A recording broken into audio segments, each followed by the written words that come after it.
rocking. Is this where the damn drumming and the music kicks in? Yeah.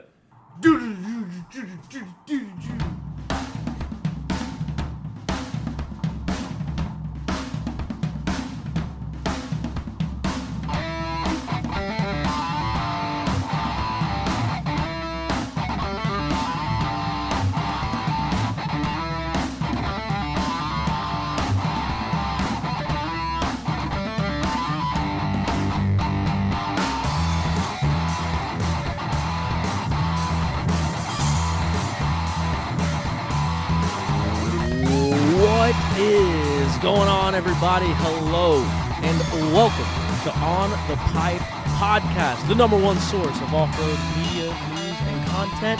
I'm your host, as always, Tyler Shepardson, and today is Monday, May the 8th, 2023, years after zero. You are joining me just in time for another episode of OTP's Weekend Review.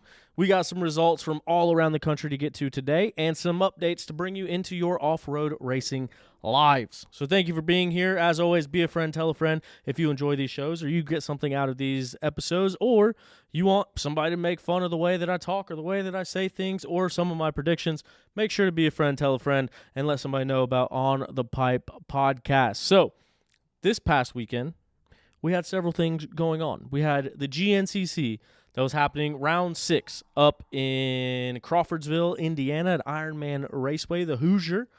And then we had a U.S. hard enduro event that was happening up in Ohio, the Fallen Timbers, going on out there in Ohio. And then we also, on the West Coast, the left coast, checking in with our friends over at WORCS. The WORCS race was at Glen, Helen Raceway, and they have still not uploaded their results, but I had to do some digging, some roundabouting, some social media investigative journalism, and I think that I have the results for the WORCS, but I'm not sure yet.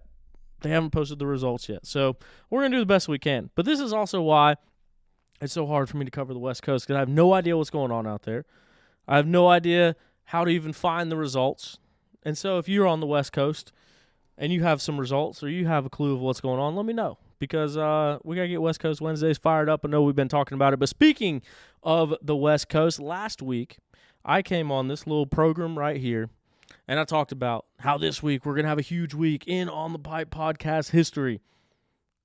I completely forgot about the fact that I will be on the West Coast this coming week and a half. So I'm still going to try my hardest to put together an OTP Tuesday, not for my sake, not because I have plenty of free time doing what I'm doing on vacation, but because you all deserve it. The riders deserve it, and there's so much going on in the world of off-road, we simply cannot put it off any longer. So that is the plan, to try to do an OTP Tuesday, get some people on here, hear some stories, hear some news, talk to some people. If it's not on Tuesday, I'm going to try to get it out one day this week, but when I promised those shows every day, I completely forgot that I wasn't going to be here. To be honest with you, I am 2 hours away from flying out, and I have not yet started packing, and I came up the road here to the studio to go through these results and put some OTP in your life and talk about what is going on. Before we get into it, I want to let you guys know Beta Motorcycles is the official manufacturer of On the Pipe Podcast. They always have been. Hopefully they always will be, and that is because they manufacture the finest enduro trials and dual sport motorcycles that are known for their premium quality and rideability. Beta motorcycles are the best-looking bikes on the market, and they back it up with their superior performance. Head over to betausa.com for more information on their available models, or find a dealer near you to get yours today. I was able to get the old Barkin Beta 390 out of the garage and onto some dirt here again lately, and the more I ride that bike, the more I love it. There's some Beta demo events coming up all over the country, specifically near me, but there's also some on the West Coast as well. So we need to look up those Beta events so that way we can let you know. You can find it out at betausa.com or on the social interwebs, but I'm telling you, you put your butt on a Beta, you're going to be buying red, and the Italian red. That's all we got to say. Ferrari red, actually, is the color code for Beta motorcycles, Ferrari red. So just keep that in your pocket.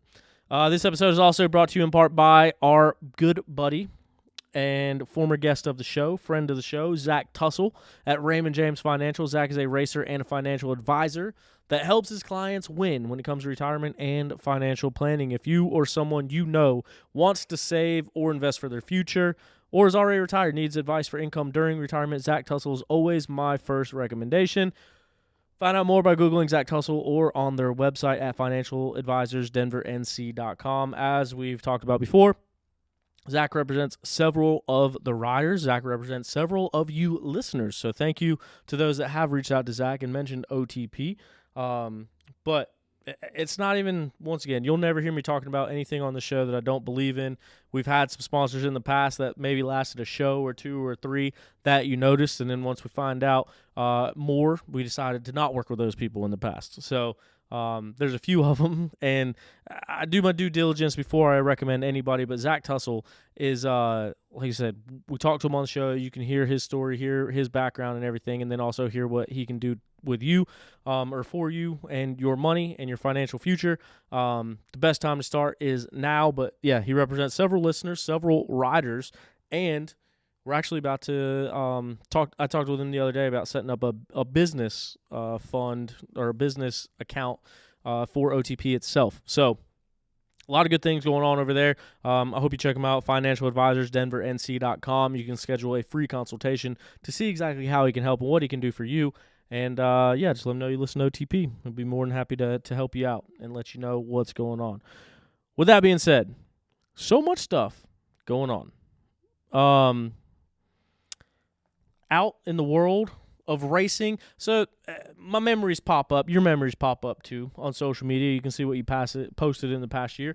I didn't need my memories to pop up and tell me this, but it did pop it up and put it in perspective even more so. Last year, we were 6 rounds into this GNCC season over here on the East Coast. And do you know what we were talking about last year? 6 rounds into this GNCC season over here on the East Coast. We were talking about utter domination. And there's no other way to put it. Well, I guess we were talking about injuries and utter domination. But you cannot put it any differently. You cannot put it any more lightly, than that. I mean, that's what it was. Last year, after round number 6, we were talking about a GNCC all-time record-tying performance out of factory KTM's Benjamin Kelly for winning the first 6 races in a row consecutively. That's what we were talking about last year. Last year, one rider won all 6 of the first races, and he didn't battle down to the finish. He didn't make last lap passes. He dominated the races last year. And I know XC1 riders listen to the show. I know XC2 riders listen to the show. If you think that term is overstating it, I would love to hear your opinion. I'm sure that it was the bane in a lot of people's weekend existence last year, seeing Ben Kelly win every single race.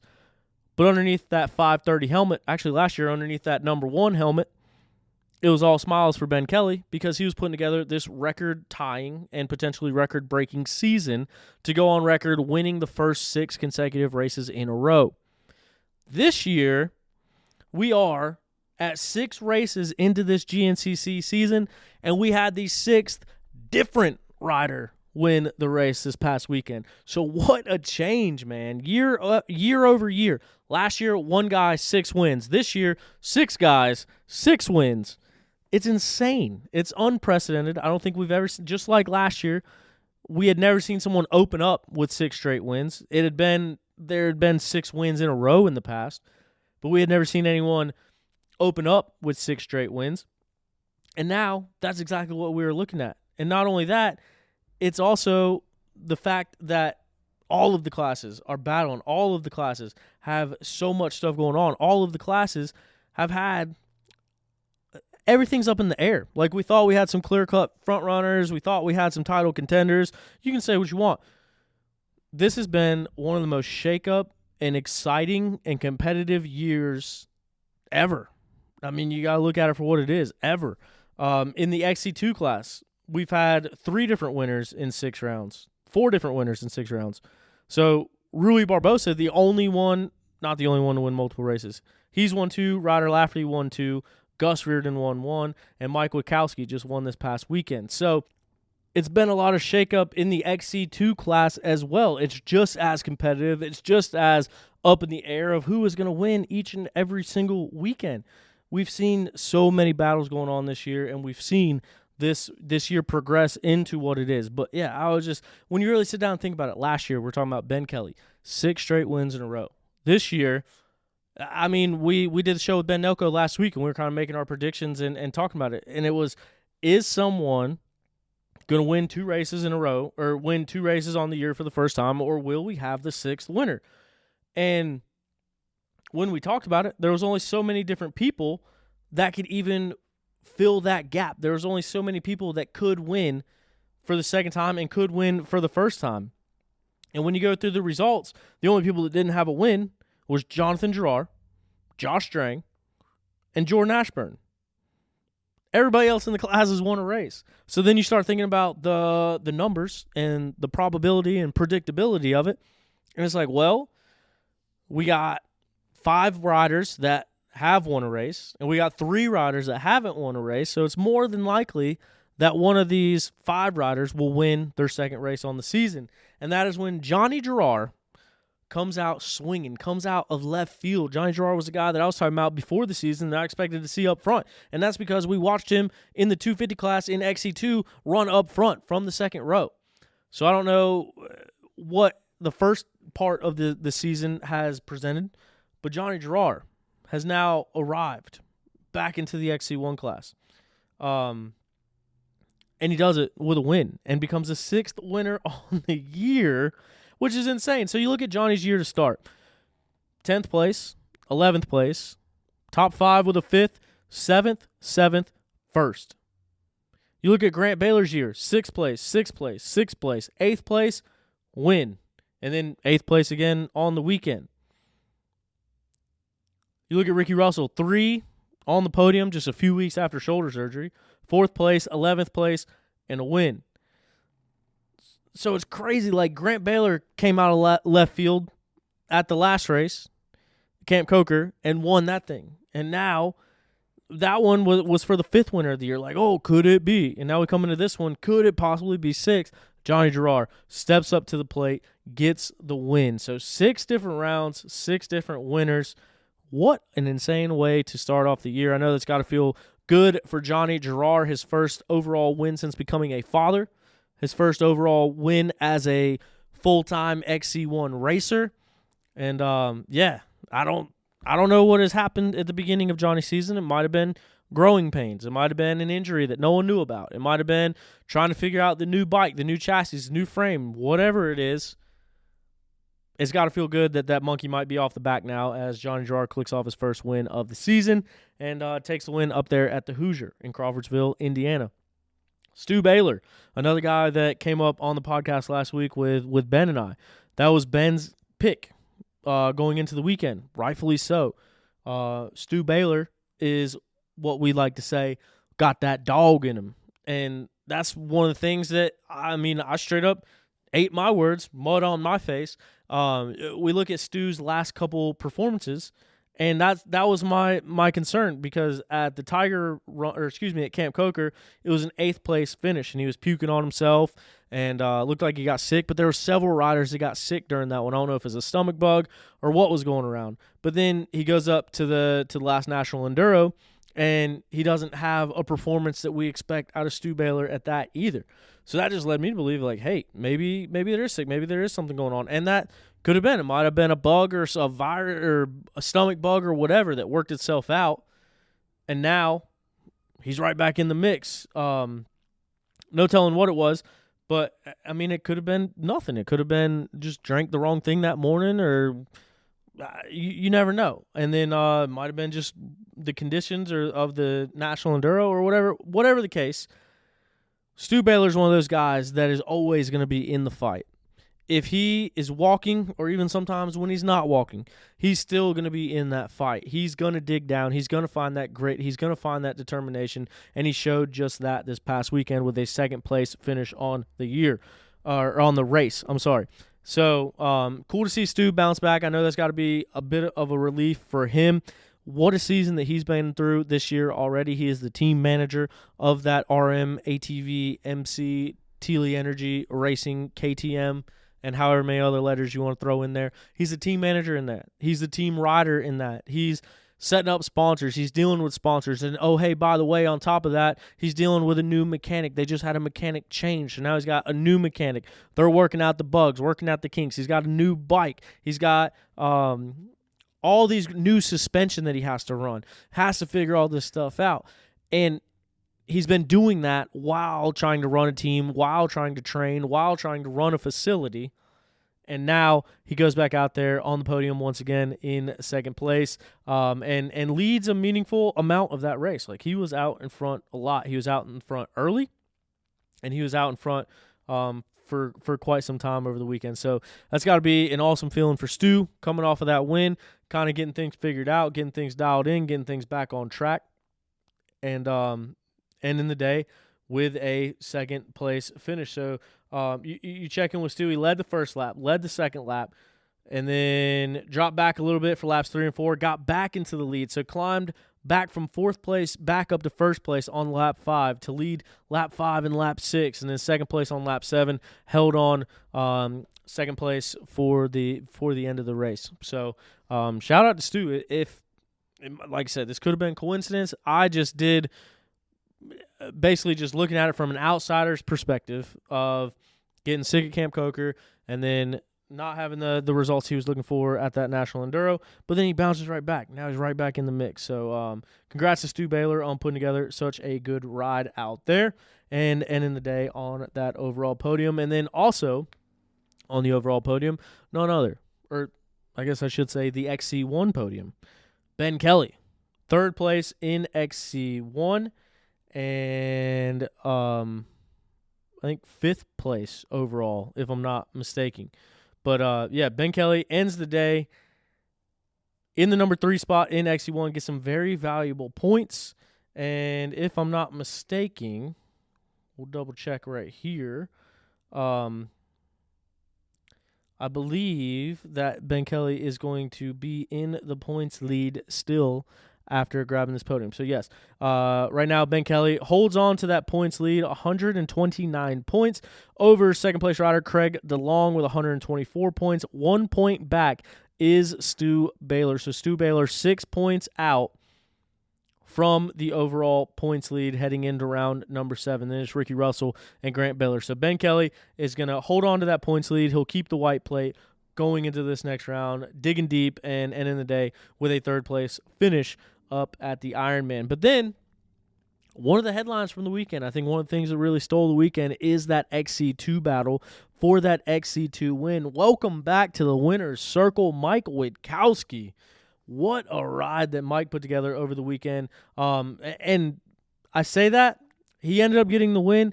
We cannot discredit or take anything away from Liam Draper. Liam Draper had an outstanding ride as well, and Mike Witkowski was right there with him that whole time. That battle was absolutely insane. I was able to catch a little bit of the live feed. I had crap kind of hit the fan this past weekend. I was supposed to be in Indiana to film it and everything, but everything hit the fan Thursday, and just when I thought it couldn't get any more stuff in the fan, someone crashed into my car on Friday, so now I'm without a vehicle and all sorts of stuff. But anyway, I was at home. I was watching some of the live feed and keeping up with live timing and scoring. But Liam Draper, what an impressive ride out of both of them, Liam and Mike Witkowski. They both stayed together throughout the duration of this race. You could throw a net over them, throw a blanket over, whatever you wanted to throw at them. You could do it at the same time because they were together the entire time. And looking at Liam's write-up that he did on Instagram, apparently a lapper got in the way and made all the difference just miles before the finish line. So, actually, it might have even been closer than that. Right before the finish line is when a lapper dropped into that line and just came to a stop right in front of him. That allows Mike Witkowski to go around it, go around Liam and take that overall win. But once again, you can't take anything away from either one of these riders, and I say that because they were actually in the overall lead for a couple of those laps. So on adjusted time, they were the overall leaders, and that's not the first time we've seen that happen this season. We saw it happen with Evan Smith and Jonathan Johnson on the betas. They were running 1 and 2 overall. And now we saw Liam Draper and Mike Witkowski running 1 and 2 overall on the day. So impressive ride by both of those guys. Liam has been in the mix. Liam has been a guy that's right up front. Liam is a guy that is in this title hunt. Liam is a guy that has been on the podium this year and been challenging for race wins. And I say that to say this, Mike Wachowski, we always see him, especially in the first half of seasons. I don't know what it is, but we always see him up front and battling for wins and clicking off wins and battling for this championship. But then this year, it hasn't quite been the results that Mike has been looking for. Obviously, he switched bikes, going to that Phoenix Racing Honda, getting off of that Yamaha, and then Liam Draper goes on to that Yamaha. And so they've both been dealing with it this year, but Mike Wachowski, it's been a minute since he's been in the win column, since last year. And so for him to come out and have an impressive ride like that, that's got to be awesome, especially them two staying right there with each other. And if a lapper is what caused it, then Mike was still right there in striking distance and was able to capitalize on that opportunity. But once again, it doesn't take anything away from the way that either one of those dudes rode, because they were threatening for the overall win of this race. Mike Wachowski ends up getting the better of it, takes the win, the number 1 spot, and number 3 on the day. So on the overall podium was Mike Wachowski. And then I'm pretty sure Liam Draper was 4th place overall. So what an impressive ride by both of those guys as they continued all the way down to the finish. Another guy that we talked about on the podcast last week going into this weekend is Cody Barnes. So Cody Barnes ends the day 3rd place in that XC2 class. And then the other Phoenix Racing Honda teammate, Rui Barbosa, coming off of 2 wins, finishes just off the podium with a 4th place finish. So that's got to be a good day. This has got to be a good day for that Phoenix Racing Honda team. You got a bike up front. You got a bike in 3rd. You got a bike in 4th. So, got to be a good day for that team, and a good feeling for all of those riders involved. But Mike Wachowski gets the win, gets the big trophy, and Liam Draper in the number 2 spot, and Cody Barnes in 3rd. But now, with the way the new payouts work, those guys probably got paid even more for being on that overall podium. But then, different subject for a different day. But that's the way it's going to shake out. As we mentioned, Rui Barbosa in 4th, Ryder Lafferty 5th in XC2, and Jonathan Johnson finishes the day 6th place in XC2. And, yeah, that is how it went down. We still got all sorts of stuff to talk about. Rui Barbosa is going to hold on to that XC2 points lead. So we saw him take over that points lead. He's going to hold on to it with that 4th place finish. It's his teammate challenging for that number 2 spot, Cody Barnes. So 129 points for Rui Barbosa out in front. Cody Barnes with 116 points, 2nd place in that championship race. Gus Reardon is going to move to 3rd place in the point standing. Ryder Lafferty 4th, and Liam Draper in 5th. So that's your XC2 points standings. As we now check in with our XC3 class, Dakota DeVore moves up, takes the overall win there in that XC3 class. Jay Lipscomb on the beta boy getting it done on the box once again is Jay. So cool to see him up there on the box with that 2nd place finish. And then Toby Cleveland, who we've seen putting together a good year in that XC3 class, saves a 3rd place and final podium position on the day in XC3. Now, checking in with our overall amateurs, it was Nick DeFeo, the real-life T-Rex himself, that took the overall amateur honors. The results are a little bit skewed, so I had to scroll down to find it. But I knew that it was Nick DeFeo that did it. So Nick DeFeo takes the win. JoJo Cunningham, coming off of that broken femur, ends the day 2nd place top amateur. And then Bolton Baroth on the amateur overall podium once again, 3rd place overall amateur for Bolton Baroth. So shout out to those 3 guys putting together excellent rides. JoJo and Bolton 1 and 2 and 250A, and then Nick DeFeo taking the 4-stroke A lights class win and top amateur honors. So that is the way that it shook up and shook down, however you want to look at it. We check in with our WXC class at the Hoosier GNCC. Rachel Archer makes it 4 race wins in a row in that WXC class. Corey Steed is going to be your 2nd place finisher on the day. And then Kayla O'Neill, coming out of nowhere, grabbing the final podium position there. Rachel Goodish was in that number 3 spot for a while, but Kayla O'Neill is going to be who ends the day with that third place finish. It looks like some bike issues for Rachel Goodish, putting her in that 4th place spot on the day. But what a race. What a weekend in the GNCC races. A lot of different lead changes. So Jordan Ashburn gets the whole shot and the early lead, leads some laps. Stu Baylor leads some laps. Obviously, Johnny Gerard leads some laps, leads the one that counts. Stu Baylor running up in front. I think I just said that. But what a race, what an event, and what a season. We were having 6 race winners in 6 races. Absolutely insane. We're going to check in now a little bit southeast of where that GNCC was the Fallen Timbers Hard Enduro up in Ohio. So that looked like a fun race to get to. I would love to go check out more of the hard enduro stuff as well. But checking in with our riders down there, Ryder LeBlond on a Rockstar Energy Husky is going to grab the overall win. A guy that we have talked about in recent weeks, a guy just a couple races removed from an overall race win. Will Reardon puts it on the overall box once again. 2nd place finish for Will Reardon on that RPM KTM racing team. And then Colton Haker will end the day on the box as well with a 3rd place finish.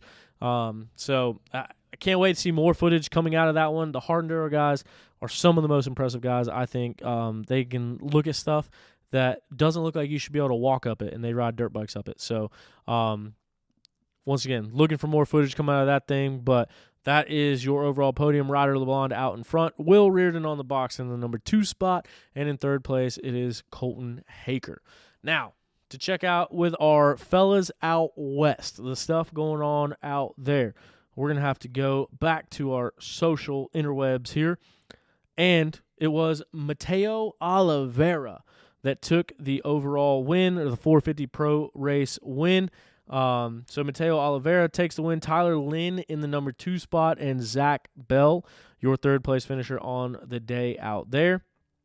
And then in the 250 Pro class, it was Cade Tinkler Walker that took the 250 Pro class win. Jack Simpson in the number 2 spot, and Jake Alvarez is your 3rd place finisher up there in that one.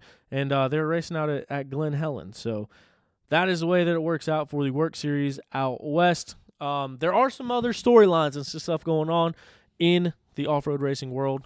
Unfortunately, with it being Monday, haven't gotten confirmation on any of that stuff. So I'm not going to talk about it yet, but maybe we'll get some more information, be able to fill you in on the rest of the week. But once again, I'm going to do my best to get some interviews lined up, to be able to get some time lined up while we do it.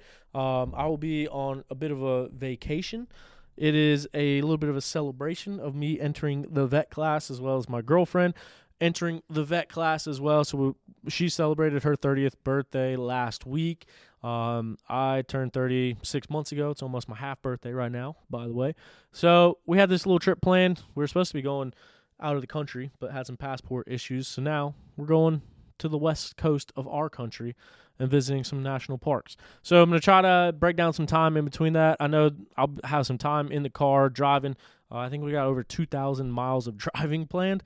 So that is the plan. Hopefully we can still line some stuff up and make some stuff happen. So that is my intention. But as always, thank you so much for listening. Thank you so much for being here.